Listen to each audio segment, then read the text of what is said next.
సుపరిపాలనతో సాధ్యం. ఆ సుపరిపాలనలో కూడా మొదటి అడుగు.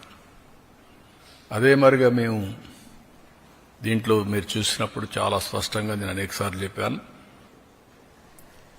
వీలైనంత వరకు అన్ని కూడా మేము అనుకున్నట్టుని చేస్తూనే ఒక స్పష్టమైన వైఖరితో భవిష్యత్తులో ముందుకు పోయే కార్యక్రమానికి శ్రీకారం చుట్టాం.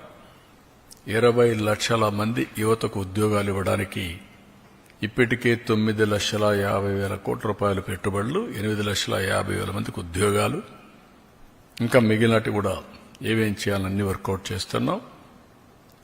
లోకేష్ గారి ఆధ్వర్యంలో ఆయన చైర్మన్గా ఎంప్లాయ్మెంట్ జనరేషన్ ఇన్వెస్ట్మెంట్ ప్రమోషన్ ఈ కార్యక్రమాన్ని కూడా కన్సర్న్ మినిస్టర్స్ తో వర్కౌట్ చేస్తున్నారు. అదే మరిగా వారికి నిరుద్యోగ భృతి కూడా, అంటే ఈ రెండు లింక్ చేసి ఏ విధంగా చేయాలి, వాళ్ళ స్కిల్ డెవలప్మెంట్ ఎట్లా చేయాలి, వర్క్ ఫ్రమ్ హోమ్ ఇవన్నీ కూడా ఎట్లా తీసుకుపోవాలనో అవి కూడా వర్కౌట్ చేస్తున్నాం. ఫైనల్గా ఏవైతే చెప్పామో అన్నీ కూడా ఆడబిడ్డ నిధిని P4కి లింక్ చేస్తున్నాం. ఎందుకంటే అన్ని యూనిఫామ్గా అందరికి ఇస్తున్నాం. ఇంకా పేదరికం ఉంది, పేదరికంలో నిరుపేదలున్నారు. అలాంటి కుటుంబాలని ఆర్థికంగా పైకి తేవడం కోసం వినూత్నమైన కార్యక్రమాన్ని P4 తీసుకొచ్చాం.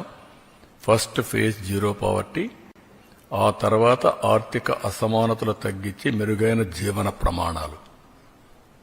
అందులో భాగంగా ఆడబిడ్డ అనేది P4కి అనుసంధానం చేసి దాన్ని కూడా ముందుకు తీసుకెళ్తాం. వాళ్ళు పెట్టే డబ్బులే కాకుండా, మనం ఇచ్చే సంక్షేమ కార్యక్రమాలే కాకుండా అదనంగా ఇది కూడా కొంత డబ్బులు ఇచ్చి దాన్ని అవసరం మేరకు వాళ్ళు కూడా పైకి తీసుకొచ్చే కార్యక్రమాన్ని చేస్తాం.